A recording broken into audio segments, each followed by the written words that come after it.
Today, we are celebrating the ISSA Honorary Lifetime Achievement Award, one of the highest distinctions in the cleaning industry. Now, this honor recognizes one individual whose vision, dedication, and leadership have advanced both ISSA and the entire Jansan community over decades of service. And with more than 50 years in the industry, today's guest built a company into one of the most respected names in distribution. Who are we talking about? Let's find out. Yeah. I am pleased to welcome Charles Wax, the former president and CEO of WAXIE Sanitary Supply. Charles, welcome to the program. Well, thank you, Jeff. It's great to be here. We're here to talk about your journey, how you've got to where you are now, just to get to know you a little bit. So let's start with this question. Just tell us about yourself, maybe a snapshot of when you got into the industry, maybe your first job until now. Well, I'm married for 53 years. I have two kids, two daughters. I have six grandchildren. I have one great grandchild and another great grandchild on the way due in January. So our family is growing and doing well. And my wife, Randy, and my kids, they were very good because they knew that I was working hard to build up the business, and they were very supportive and very encouraging so that and they understood when we were had to work hard and go away, and when we bought a business and be away for a couple of weeks to go integrate it and convince the people why this was going to be a good opportunity for them. And then my brother David worked in the business with me as well, and he has two children and four grandchildren as well. Uh, I first came into the business. My dad would take me when I was starting when I was 12 years old. In the summers, he would drag me down to the office. They gave me the most mundane jobs to do of anything, like put stickers on boxes or sweep the floors, not doing much of anything, but working in the warehouse. We'd go down there early in the morning because my dad was an early riser. And so we'd get there at 7 or 7:30 early in the morning, sometimes 6:30. We'd get there and he would tell the warehouse manager, keep him busy, give him some stuff to do. And that's what I did.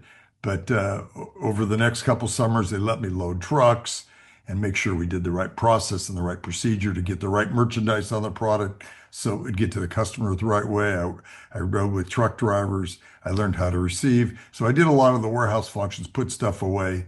And at that time, we were down on 110 G Street. And then, so I did that most of the summers. And then as I got older and became one of those teenage kids, during the summers, I'd work again, but this time they had me work in the customer service area and I'd help customers and help out in the summer when we tended to be the busiest and work on when customers would I'd answer the phone and take orders, or we had a lot of walk-in business, a lot of walk-in business. It was almost 10% of our business.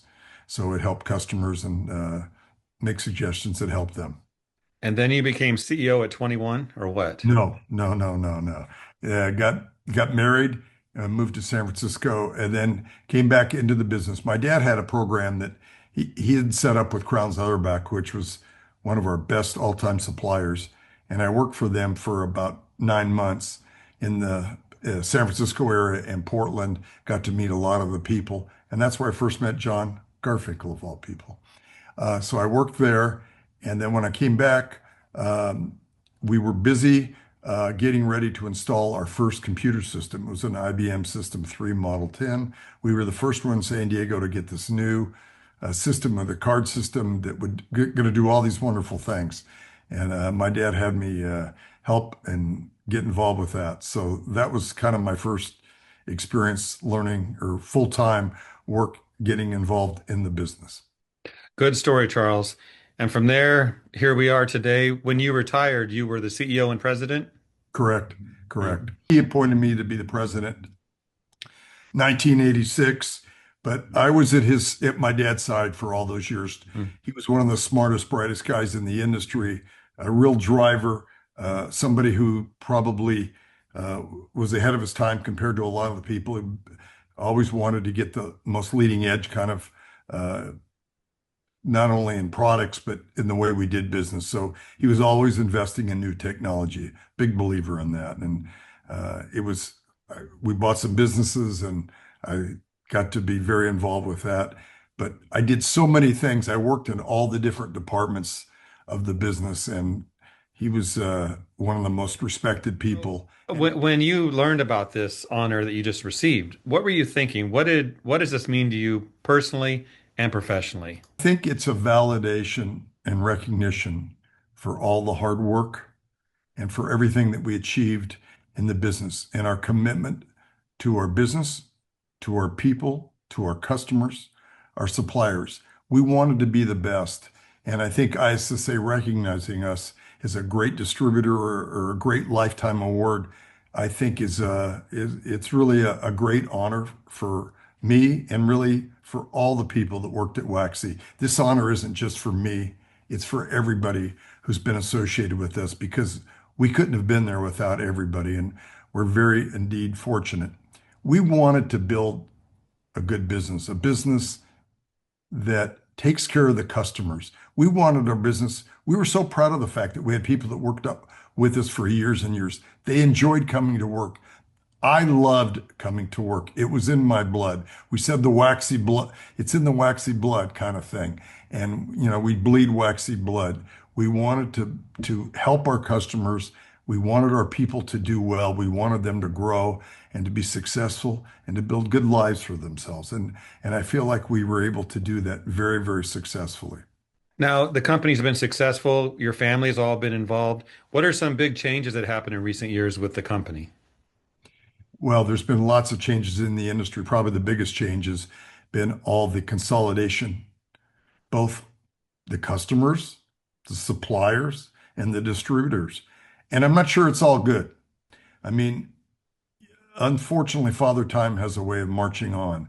And it would have been nice, if everybody in the business, if there's so many of us at our stage running businesses that, especially like at the group, my network peers, a lot of us probably would have liked to see the business continue. But as we get older, and unless your kids and really want to be involved, and they have they have the fire in the belly, and they have the knowledge and the ability to continue to grow. I'm not sure it's been good for the industry, all this consolidation, especially at the distributor level, but it is what it is. And uh, so I partnered with John Miller at North American Paper in 2020, right in the middle of COVID. We were able to do a transaction with a company called FEMSA. And so the vision was that we were going to uh, grow. The two of us were going to go together, that FEMSA was going to buy us. We were going to be on the board, be co-chairman for a period of time. We thought it was going to be a year, and we were going to grow. And FEMSA, one of the things that we were encouraged by them is they were basically had family ownership roots. And they talked about, because they were in the beer distribution and manufacturing business and Coca-Cola business, that they've been around over 100 years. And so we were really excited because we thought this would be a good long-term solution, both for us, for the families, and also for our people. But 2 years later, they decided to get out of the business or sell most of the business. They sold it to Kelso and Brady. And so here we are. And now it's been announced that the Kelso Brady is merging with Imperial Dade. And so here goes another consolidation. So one big company. Yeah, it'll be an interesting ride in years to come to see what else happens because you're right. It's consolidation has been the headliner for a while.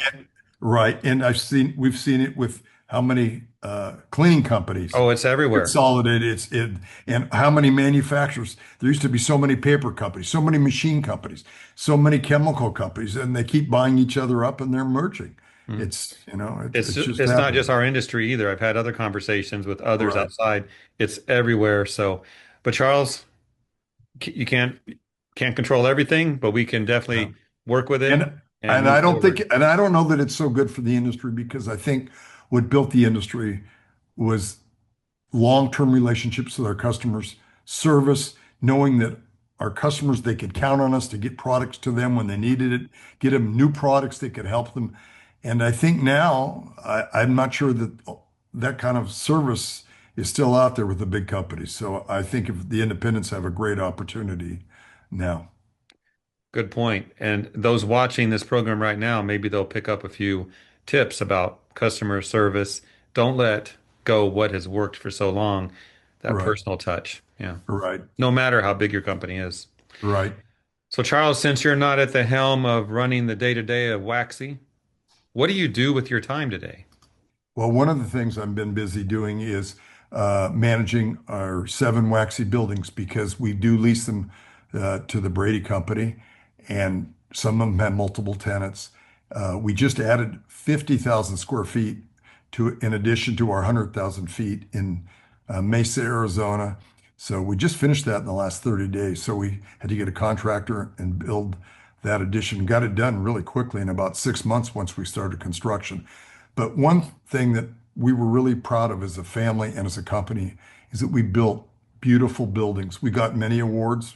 We got LEED certified silver in our Phoenix and Salt Lake buildings that we built in 2010. But we always built buildings for the future with really efficient training rooms with all the latest audio visual. We built really high tall ceilings in the warehouse, over 30 feet or 35 feet, with narrow aisles so that we could store twice as much product in half the space. So that enabled us, maybe instead of having to build 400,000 feet, we could do it by building 200,000 feet because we only had to have, with narrow aisles, we had these turret trucks that could go down an aisle that was only 4.5 feet wide, and it would have electronics built into the concrete floor so that it was on it wasn't on a track, but it was wire guided in the concrete. So that turret truck could put a whole pallet of product away and go up 7 layers high. So that really enabled us to use technology to maximize our space in the warehouse. So and then our offices were always really nice areas, and we were proud. We wanted our customers to be proud to come to our facilities. My dad had a saying, and I think it's so true.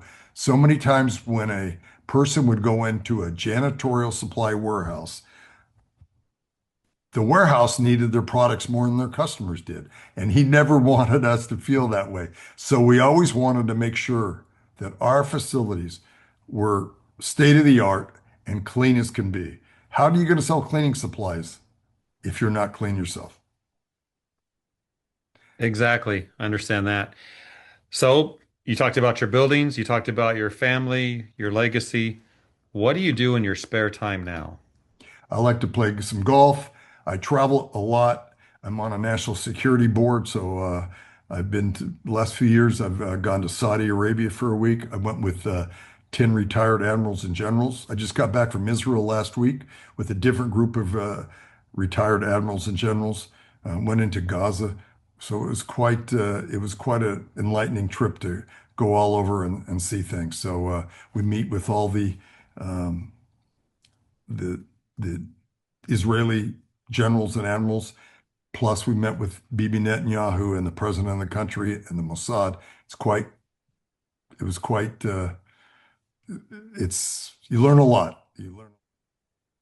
So, in addition to what we've talked about, how much has ISSA helped you in your journey?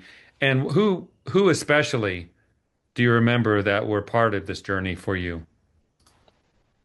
Well, let's go back to the ISSA.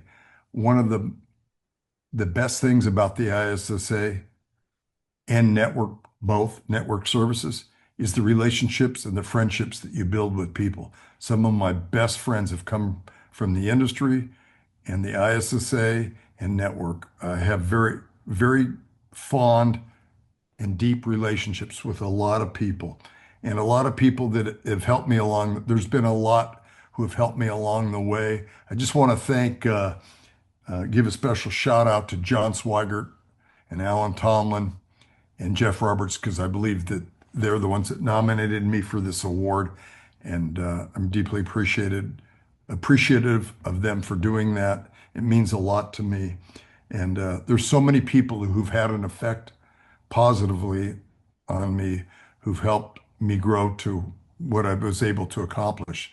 And it starts with family and many of the key people throughout the years. So many suppliers, so many key people that I worked with.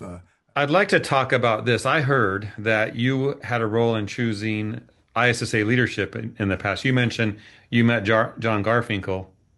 Were you Yes, part of that, him coming in as executive director? that was more my father. I was a little bit involved. Okay. I mean, as I said, I met John before my dad did. And so I liked and respected John a lot. And then he became the president of the Crown Zellerback, and then it became James River. Again, one of those consolidations. Hmm. So John was the key guy for us.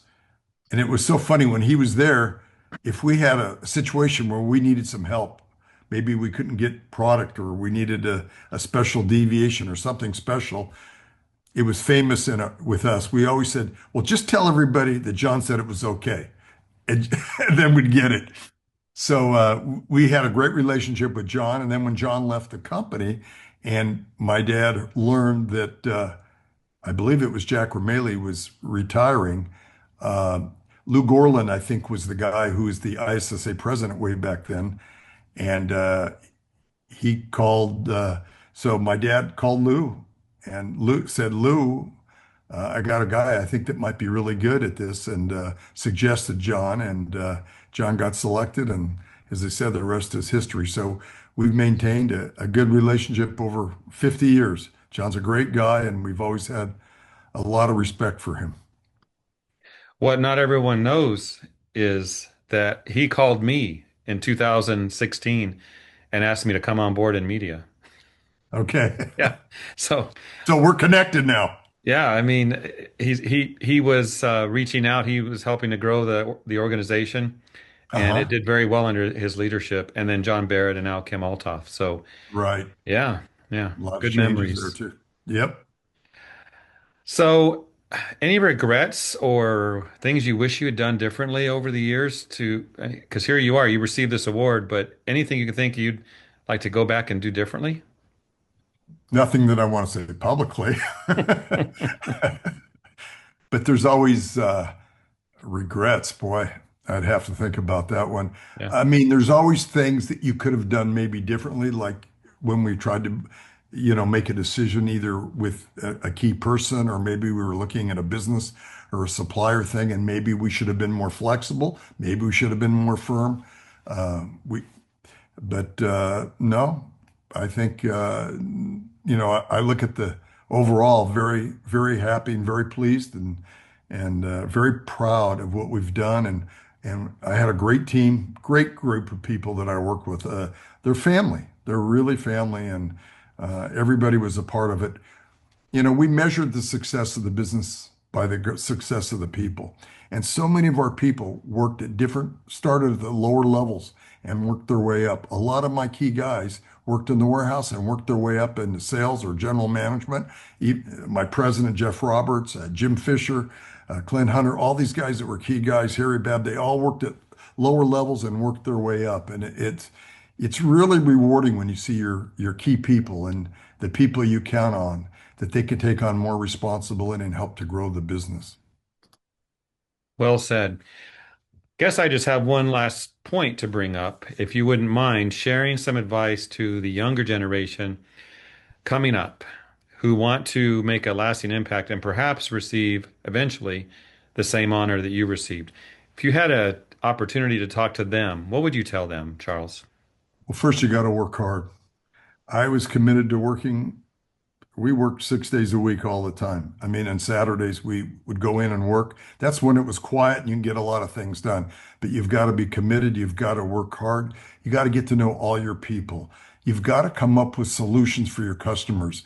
Everybody can come up with a lower price, but can you come up with a solution that saves them real money? We love selling value-added products. I wanted to have the best system so that if a customer called up, we knew how much inventory we had in stock. We knew where it was. We knew and how much in each location. We could tell you what row bin tier it was in the warehouse. We could allocate the inventory to a customer. We knew what their prices were. And if there was a price increase, we had an automatic system for that. We had a system that took care of deviation. So, because in this business, everybody gets a different price and has a different cost. So there's all these transactions, millions of them that are going on. So you really have to invest heavily in your systems and be really up to date with it. I always wanted to have the best equipment. We invested heavily in our business. We believed in training. I wanted our people to be the best trained. So when somebody came from WAXIE, they knew, the customers knew that they were getting somebody who was trained and professional and knowledge and could help them. And we made a big point. We trained our customers, we trained our employees, especially our salespeople, to really be, to really be of a resource. And many of our salespeople have been with us for years and have made good money. And I think that the business always has a great opportunity because our customers have so much turnover. And the cleaning and what we do is so important in the cleaning business. We affectionately call it the bull flushers, but when people get sick and there's problems or healthcare issues, we can really be of who do they look to when there's a real problem? And I can't tell you, I mean, it's legendary how many times we've had to make everybody who's good in this business has had to make rush orders and deliveries. And on Saturdays and Sundays, we deliver to a cruise ship. We got to get the product there on a Saturday or Sunday or we miss the boat. You can't have that. So everybody's got to be going and following your vision and knowing what you are trying to accomplish and knowing how important it is to take care of the customer. It's knowing how to, take care of your people. Those two are are really important and reward and recognizing your people. People want to be recognized. And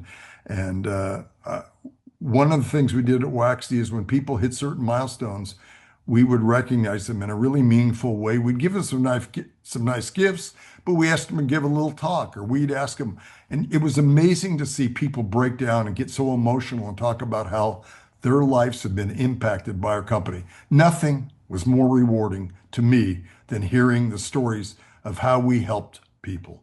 Really very rewarding.